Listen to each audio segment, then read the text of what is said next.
Movie के start होते ही हम मदुरई के छोटे से गांव को देखते हैं जहां पर एक लेडी अपनी बेटी को पैरियर रवि और उसके बेटे कन्नन के घर लेकर आई हुई होती है। जो रवि होता है वो मदुरई गांव का बहुत बड़ा गैंगस्टर होता है, जिससे पुलिस वाले भी बहुत ज्यादा ही डरते हैं। इसी वजह से उसे कोई भी कुछ भी नहीं कहता, इसलिए वो जो कुछ भी करना चाहता है वो वहाँ पे करता है। एक दिन मदुरई गाँव में बहुत बड़ा फेस्टिवल होता है और उसी दिन वो लेडी अपने पति का पता पूछने कन्नन के घर पे आ गई होती है, लेकिन कन्नन को सचमुच उसके पति के बारे में कुछ भी नहीं पता होता। एक टाइम में कन्नन और उसका पति दोनों लोग मिलकर साथ में काम किया करते थे, लेकिन किसी कारण की वजह से दोनों के बीच में लड़ाई हो जाती है और दोनों अपना काम अलग अलग कर लेते हैं। उस लेडी ने अपने पति को सुबह से नहीं देखा हुआ होता है और उसे ऐसा लगता है कि कन्नन ने उसके पति को मार दिया है झगड़े की वजह से, और वो अपने पति का पता पूछने कन्नन के पास आई हुई होती है, जिससे कन्नन गुस्सा होकर उस लेडी को चाटा मार के वहाँ से भगा देता है, क्योंकि लेडी उसके घर के सामने तमाशा कर रही थी। इधर वो लेडी कन्नन का सारा गुस्सा अपनी बेटी पर उतार देती है, उसे मार मार कर। दरअसल उसका पति किसी काम की वजह से शहर के बाहर गया हुआ होता है और जब वो घर पे आता है तो उसे पता चलता है आस पड़ोस वालों से कि उसकी बेटी और उसकी पत्नी कन्नन के पास गए हैं उसका पता लगाने के लिए। डर के मारे वो पुलिस स्टेशन आ जाता है, जहाँ पर उसकी कंप्लेंट कोई भी नहीं लिख रहा होता है, क्योंकि यहाँ पर बात रवि के बेटे कन्नन की हो रही होती है। तभी वो आदमी निराश होकर वहाँ से जा ही रहा होता है और उसकी मुलाकात होती है रिसेंटली बने नए एसपी अरुणागिरी से, जो कि उसका केस लेने के लिए हाँ बोल देते हैं। इस केस को लेकर उस आदमी से ज्यादा अरुणागिरी खुश होता है, क्योंकि कुछ टाइम पहले अरुणागिरी यहाँ पर डीएसपी हुआ करता था, लेकिन रवि और कन्नन की वजह से उसे डीएसपी की पोस्ट डिमोट करके एक नॉर्मल इंस्पेक्टर बना दिया गया था। लेकिन कुछ सालों बाद एसपी बन जाता है और रवि और कन्नन से बदला लेने के लिए वापस मदुरई आ जाता है, और ये उसके लिए बहुत बड़ी अपॉर्चुनिटी होती है उनसे बदला लेने के लिए। इसके बाद अरुणागिरी कन्नन के खिलाफ केस फाइल कर देता है और ये सारी बातें जब रवि को पता चल जाती है तो वो समझ जाता है कि अरुणागिरी को रोकना भी इम्पॉसिबल है और वो किसी भी हालत में कन्नन से बदला ले लेगा। रवि कन्नन को सबसे पहले कॉल करता है और बोलता है कि आज रात तुम कहीं सेफ जगह जाकर छुप जाओ, क्योंकि रवि को डर था अगर अरुणागिरी ने कन्नन को पकड़ लिया तो उसका इनकाउंटर कर देगा और उसे बचाना मुश्किल हो जाएगा। तो कन्नन रवि से बोलता है कि मुझे एक मौका दीजिए, मैं जाकर एसपी को मार कर चला आऊंगा, जहाँ पर रवि उसे मना कर देता है, क्योंकि रवि अच्छे तरीके से जानता था कि एसपी को मारना कोई आम बात नहीं है। इधर अरुणागिरी भी कन्नन को मारने के लिए फुल प्रूफ प्लानिंग कर रहा था, जिससे वो आज बचकर जा ना सके। इसके बाद हम पुलिस स्टेशन में रवि को देखते हैं, जो कि अरुणागिरी से मिलने आया हुआ होता है, जहाँ पर रवि अरुणागिरी से बोलता है कि हमारे बीच जितनी भी पुरानी बातें हुई हैं उन्हें तुम भूल जाओ, और मेरा एक ही बेटा है और उसका हंसता खेलता परिवार है, तो उसे छोड़ दो और उसे जाने दो। बाद हम रवि के घर को देखते हैं, जहाँ पर अरुणागिरी के प्लान के मुताबिक उस औरत की लाश रवि के घर से निकाली जाती है, जहाँ पर पुलिस वाले रवि के घर वाले से पूछते हैं कि इस औरत को किसने मारा और ये कैसे मरी। तो घर वाले बोलते हैं कि हमें इस लाश और इस औरत के बारे में कुछ भी नहीं पता, क्योंकि उन्होंने तो कुछ किया ही नहीं होता है। औरत के हस्बैंड को देखते हैं, जो रवि के घर से एम्बुलेंस निकलते हुए देख लेता है और उसे ऐसा लगता है कि कन्नन ने उसकी पत्नी को मार दिया। इसके बाद कहानी रवि पर शिफ्ट होती है और हमें ये पता चलता है कि अरुणागिरी ने उसकी एक भी बात नहीं मानी, जिस पर रवि ये डिसाइड करता है कि अब वो काली से मदद लेगा, क्योंकि उसके पास और कोई भी चारा नहीं था। इसके बाद रवि काली से मिलने के लिए मदुरई शहर के लिए निकल जाता है। हम अपनी मूवी के मेन हीरो काली को देखते हैं, जो कि अपनी पत्नी के साथ वेल सेटल एंड सिंपल जिंदगी जी रहा होता है। दरअसल काली कुछ टाइम पहले बहुत बड़ा गैंगस्टर हुआ करता था, जिससे मदुरई गाँव का हर आदमी डरता था और वो रवि के साथ काम भी करता था, लेकिन कुछ हादसों की वजह से उसने रवि का साथ छोड़ दिया और अपनी फैमिली चालू कर दी। फिर काली जैसे ही घर पे आता है वो वेंकट को देखता है, जहाँ पर वेंकट रवि की सारी सिचुएशन काली को बताता है और उसे ये भी बताता है कि तुमसे मदद मांगने के लिए रवि छत पर तुम्हारा इंतजार कर रहे हैं। और ये सुनते ही काली छत के लिए निकल जाता है, जहाँ पर उसकी पत्नी उसे रोक कर ये पूछती है कि वेंकट यहाँ पे क्या करने आया है, जहाँ पर काली उसे नजरअंदाज करते हुए छत के लिए निकल जाता है। उसके बाद काली रवि से मिलता है, जहाँ पर रवि काली को तुरंत गले लगा लेता है, क्योंकि वो उसे अपनी बेटी की तरह मानता था। उसके बाद रवि काली को अपनी सारी सिचुएशन बताता है और अपनी बेटे की जिंदगी को बचाने के लिए काली से मदद मांगता है, जहाँ पर काली उसे साफ साफ मना कर देता है और बोलता है कि मेरी एक फैमिली है और मैंने इस सारे काम अपनी शादी के बाद करना छोड़ दिए हैं और मैं कोई भी रिस्क नहीं लेना चाहता। सुनते ही रवि काली के कदमों पर गिर जाता है, जहाँ पर वो अपने बेटे की जिंदगी बचाने के लिए उससे भीख मांग रहा होता है, और रवि को ऐसा करते हुए काली की पत्नी वहाँ पर सब कुछ देख लेती है। फिर वो काली से सवाल पूछती है, जहाँ पर वो उसे कुछ भी नहीं बताता और नीचे जाने के लिए बोल देता है। उसके बाद रवि काली को ब्लैकमेल करने लगता है कि अगर तुमने मेरी बात नहीं मानी तो मैं तुम्हारे परिवार वालों का जीना मुश्किल कर दूंगा। रवि काली कुछ सोचता है और उसे हाँ कर देता है, क्योंकि उसके पास और कोई ऑप्शन नहीं था। अरुणागिरी ने भी मदुरई के चारों बॉर्डर सील कर दिए थे, जिससे कन्नन इस शहर को छोड़कर बाहर ना जा सके, जिससे उसका काम और भी आसान हो जाए। रवि अपने प्लान के बारे में काली को बताता है, जहाँ पर हमें देखने के बाद पता चलता है कि रवि काली के हाथों अरुणागिरी को मरवाना चाहता था कन्नन को ढूंढने से पहले। इससे रवि और कन्नन के सर से अरुणागिरी नाम की मुसीबत हट जाए। तभी जो रवि होता है वो अरुणागिरी को मारने के लिए काली को बहुत सारे डायनामाइट्स देता है। काली की पत्नी बार बार काली से पूछ रही थी कि तुम्हारे और रवि के बीच में क्या बात हुई, जहाँ पर काली उसे कुछ भी नहीं बताता, और यहाँ पर की पत्नी अपनी बेटी की कसम देकर काली को बोलती है कि तुम रवि के साथ कहीं नहीं जाओगे, जहाँ पर रवि उस समय तो मना कर देता है, लेकिन कुछ देर बाद वो चुपके से वहाँ से निकल जाता है, क्योंकि वहाँ पर उसकी फैमिली की सेफ्टी का सवाल था। अभी काली उन डायनामाइट्स को उसी रूट पे लगाने लगता है जिस रूट पे उनके प्लान के मुताबिक एसपी की गाड़ी आने वाली होती है। इधर जो अरुणागिरी के ऑफिसर्स होते हैं वो रवि के चेले चापड़ को पकड़ते हैं और उससे कन्नन के राज को पता करते हैं, जहाँ पर उन्हें कुछ भी नहीं पता चलता है। अभी हम कन्नन और रवि को दोनों को साथ में देखते हैं, जहाँ पर कन्नन रवि से पूछता है कि जो काम आपने काली को दिया है वो क्या कर पाएगा उसे, जहाँ पर रवि उसे बताता है कि काली ही ऐसा बंदा है जो काम वो पूरी तरीके से कर पाएगा। काली डायनामाइट बिछा ही रहा होता है जहाँ पर उसे रवि का कॉल आता है और वो उसे बताता है कि मेले से एसपी निकल चुका है और तुम अपना काम जल्दी से निपटा लो। और तभी हम देखते हैं कि वेंकट को मिर्गी का दौरा आ गया जहाँ पर वो डायनामाइट के ऊपर गिरने लगता है, जहाँ पर काली ही उसे बचा रहा होता है और इसी वजह से यहाँ पर जो डायनामाइट होती है वो प्रॉपर वर्क नहीं करती और एसपी यहाँ से बचकर निकल जाता है। इसके बाद काली सारी सिचुएशन रवि को बताता है, जहाँ पर रवि उसे हम्बल होकर बात करता है कि ये वाला मौका छूट गया लेकिन आगे आने वाला मौका नहीं छोड़ना है। जहाँ पर जो कन्नन होता है वो उससे बोलता है कि तुमने अगर मेरा काम नहीं किया तो मैं तुम्हारी फैमिली को उठवा कर मरवा दूंगा। काली अपने परिवार को लेकर बहुत ज्यादा डर जाता है और वो एक प्लान बनाता है जहाँ पर वो वेंकट को अरुणागिरी के घर पर नजर रखने के लिए बोलता है और खुद गाड़ी लेकर मेले के लिए निकल जाता है। तभी कुछ देर बाद हम काली को मेले में देखते हैं जहाँ पर वो अपने परिवार को ढूंढ रहा होता है, लेकिन वो सबसे पहले पुलिस वालों को देखता है और अपना मुंह वगैरह छुपा लेता है क्योंकि उससे कोई पहचान ना सके। कुछ देर बाद काली को अपने परिवार वाले मिल जाते हैं और उन्हें देखकर वो बहुत ज्यादा खुश होता है, लेकिन वो जैसे उनके पास जाता है वो देखता है कि रवि के गुंडे उनके पास घूम रहे होते हैं, जिसे देखकर उसे अपना काम याद आ जाता है और वो वहाँ से निकल जाता है। वेंकट को अरुणागिरी का ऑफिसर उसे नजर रखते हुए पकड़ लेता है, जहाँ पर वो उसका पीछा करता है लेकिन वो उसे पकड़ नहीं पाता। अरुणागिरी कहीं पर जा रहा होता है और उसे रास्ते में काली दिखता है, जहाँ पर उसे देखकर उसे पुराने कुछ दिन याद आ जाते हैं और उसे याद करके वो काफी डर जाता है। उसके बाद अरुणागिरी अपने ऑफिसर को काली के पास भेजता है और उसकी चेकिंग वगैरह कराता है कि इसके पास कोई हथियार तो नहीं है और ये यहाँ पर क्या करने आया है। जहाँ पर उसका ऑफिसर उसे बताता है कि काली आपसे कुछ इंपॉर्टेंट बात करने आया है। जहाँ पर अरुणागिरी उसे अपने पास बुलाता है, जहाँ पर काली उसे कन्नन के बारे में बताता है कि वो मेले में एक स्टेज के नीचे छुपा हुआ है। ये बात मैं आपको इसीलिए बता रहा हूँ कि मैंने मारकाट वगैरह छोड़ दिया है और मेरा परिवार मुसीबत में है जिसे आप ही बचा सकते हो। उसके बाद हमें फ्लैशबैक का सीन दिखाया जाता है जहाँ पर काली की शादी हो रही होती है और उसके घर में बहुत धूमधाम से तैयारी चल रही होती है। काली और उसकी पत्नी दोनों लोग तैयार होकर मंदिर जाते हैं, जहाँ पर वो रवि के आशीर्वाद से दोनों लोग शादी कर लेते हैं क्योंकि रवि उसे अपनी बेटी की तरह मानता था। यहाँ पर हम देखते हैं कि उसका एक दोस्त होता है जो उसकी शादी में मिसिंग होता है, जो मिल नहीं रहा होता है। कुछ देर देखने के बाद हमें पता चलता है कि पुलिस इन्वेस्टिगेशन करते हुए पुलिस कस्टडी में काली की दोस्त की मौत हो गई। इसका इल्जाम अरुणागिरी के एक जूनियर ऑफिसर पे लगा है जो एक बड़े नेता का दामाद है। इधर वो भी अरुणागिरी पर प्रेशर बना रहे होते हैं कि दिलीप का केस जल्दी से जल्दी बंद हो सके क्योंकि वो नहीं चाहते थे कि उनके दामाद के साथ उनकी भी इज्जत का खिलवाड़ हो। कि रवि और कन्नन को जैसे ही दिलीप की मौत का पता चलता है वो काली को न बताकर उल्टा ही पुलिस वालों को ब्लैकमेल करने लगते हैं और अपने सारे गैर कानूनी काम उनसे करवाने लगते हैं। इधर रवि अच्छे तरीके से जानता था कि जैसे ही दिलीप की मौत की खबर काली को पता चलेगी वो उस पुलिस वाले को मार देगा। अभी सीन चेंज होता है और हमें यहाँ पर दिखाया जाता है कि काली को दिलीप की मौत का पता चल चुका है, जिसके बाद में अरुणागिरी उसी इंस्पेक्टर को अपने साथ लेकर आता है। इसके बाद अरुणागिरी काली को सारी सच्चाई बताता है कि उस रात क्या क्या हुआ था और ये सुनने के बाद में काली बहुत ज्यादा गुस्सा हो जाता है। वो अरुणागिरी का कॉलर पकड़ लेता है, उससे बोलता है कि तुम इन्वेस्टिगेशन के चक्कर में मेरे दोस्त को कैसे मार दिया और तुम उस इंस्पेक्टर को बोला जिसने मेरे दोस्त को मारा है। पर अरुणागिरी काली को समझाता है कि तुमने कुछ भी किया तो तुम उल्टा फंस जाओगे, इसलिए तुम कुछ भी मत करो। अरुणागिरी अपने कुछ ऑफिसर्स को छोड़कर काली के घर पर चला जाता है जो कि उस पर नजर रख सके, लेकिन यहाँ पर काली मौका पाते ही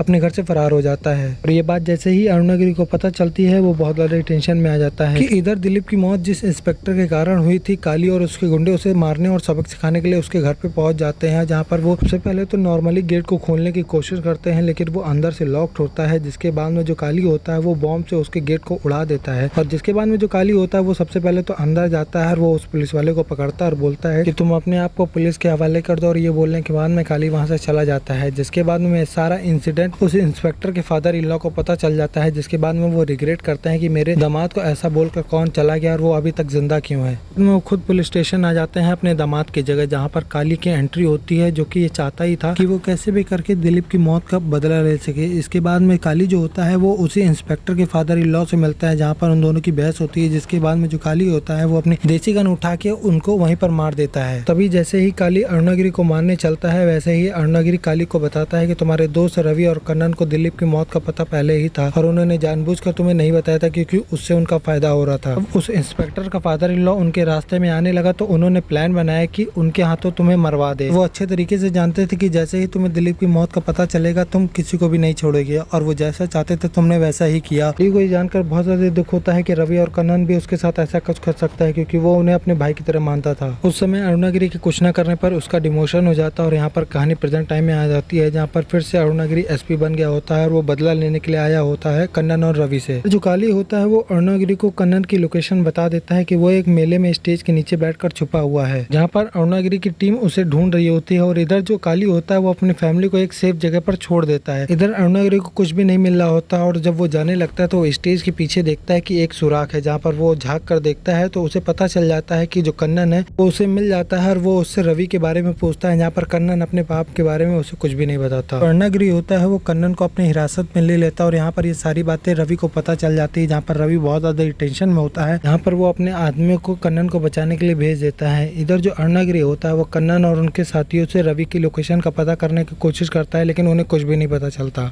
वे अरुणागिरी काली से रवि की लोकेशन पूछता है, जहाँ पर काली को रवि की लोकेशन के बारे में बिल्कुल भी नहीं पता होता है। यहाँ पर अरुणागिरी काली को यह भी यकीन दिलाता है कि कल सुबह तक वो कन्नन और रवि दोनों को मार देगा, जिससे काली की फैमिली को उनसे कोई भी खतरा नहीं होगा। इसके लिए उन्हें रवि की लोकेशन का पता होना बहुत ज्यादा जरूरी होता है। अभी जो अरुणागिरी होता है वो काली को सजेशन देता है कि तुम अभी कन्नन के लिए ही काम करो, जब तक तुम्हें रवि की लोकेशन का पता न चल जाए, और जैसे ही पता चल जाएगा आकर मुझे फट से बता देना और मैं दोनों का एनकाउंटर कर दूंगा। और ये करने के लिए काली भी मान जाता है। इधर हम देखते हैं कि जो अरुणागिरी के ऑफिसर्स होते हैं वो काली को ले जाकर कन्नन के साथ ही बांध देते हैं, जिससे वो रवि की लोकेशन का पता कर सके। रवि के जो लड़के होते हैं जो कन्नन को ढूंढ रहे होते हैं और फाइनली उन्हें कन्नन का पता चल जाता है, जहाँ पर वो बम ब्लास्ट वगैरह कर देते हैं, जिसके बाद वो कन्नन को छुड़ा लेते हैं। जो कन्नन होता है उसको अब अरुणागिरी से बदला लेना होता है कि अरुणागिरी ने उसके साथ ऐसा कैसे किया। तभी यहाँ पे फायरिंग शुरू हो जाती है, जिसमें अरुणागिरी को गोली लग जाती है और वो एक कोने पे जाकर छुप जाता है, जिस पर काली उसे देख लेता है। जहाँ पर अरुणागिरी काली से बोलता है कि तुम्हें मुझे बचाना होगा, नहीं तो इनकाउंटर लिस्ट में तुम्हारा भी नाम आ जाएगा। जिसे सुनकर जो काली होता है कन्नन की नजरों से बचकर अरुणागिरी को अपनी जीप में बैठाकर वहां से भगा देता है। और यहाँ पर हम देखते हैं कि अरुणागिरी को भागते हुए कन्नन देख लेता है, जहाँ पर कन्नन गोली चला देता है जो अरुणागिरी की जीप में जाकर लग जाती है। कन्नन होता है वो अरुणागिरी को मारने जा ही रहा होता है, जहाँ पर कन्नन ये सोचता है कि अगर उसने अरुणागिरी को मार दिया तो उसका भी नाम इनकाउंटर लिस्ट में आ जाएगा। कन्नन अरुणागिरी को कुछ भी नहीं करता है और अपने साथ उसे लेकर जा रहा होता है, जहाँ पर उसे एक शक होता है कि उसकी लोकेशन के बारे में अरुणागिरी को किसने बताया। कन्नन रवि को फोन करता है और पूछता है कि मेरी लोकेशन के बारे में किसको किसको पता था, जहाँ पर रवि उसे बताता है कि मेरे 2 लड़के और काली को पता था